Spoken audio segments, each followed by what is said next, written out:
আসসালামু আলাইকুম। আশা করি সবাই ভালো আছেন। আবারও আপনাদের মাঝে অনেক সুন্দর একটি লাভ স্টোরি নিয়ে আসলাম। আজকে লাভ স্টোরিটি হলো নার্সারিতে ঘুরতে গিয়ে নার্সারির মালিকের মেয়ের সাথে প্রেম। তো আপনারা তো বুঝতেই আছেন আজকে লাভ স্টোরিটা কতটা সুন্দর হতে চলতেছে।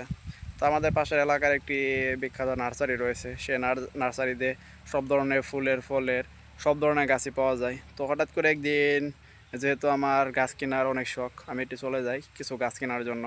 তো আমি ওই দিন যখন গাছ কিনতে যাই, আমি নার্সারিতে কাউকে দেখতে পাই না, শুধু একটি মেয়ে বসেছিল একটি চেয়ারের উপরে। তো আমি সেখানে গিয়ে জানতে চাই যে নার্সারিতে আর লোক নাই। তো সে বলে যে না, লোক নাই, তো আপনার যা যা লাগে নিতে পারেন, আমি দিতে পারবো।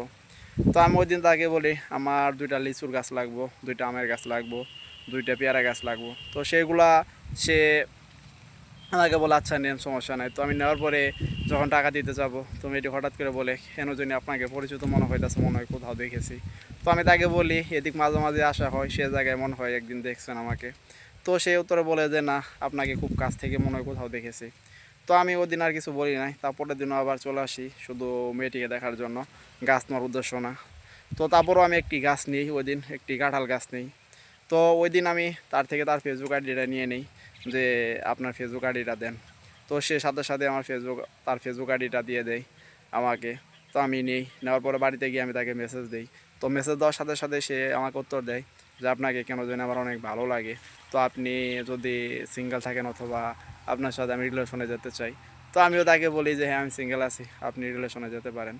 তো এরপরে কী হলো, কীভাবে তাকে বিয়ে করলাম, এটি অবশ্যই নেক্সট পার্ট লাভ স্টোরিতে দিয়ে দিব।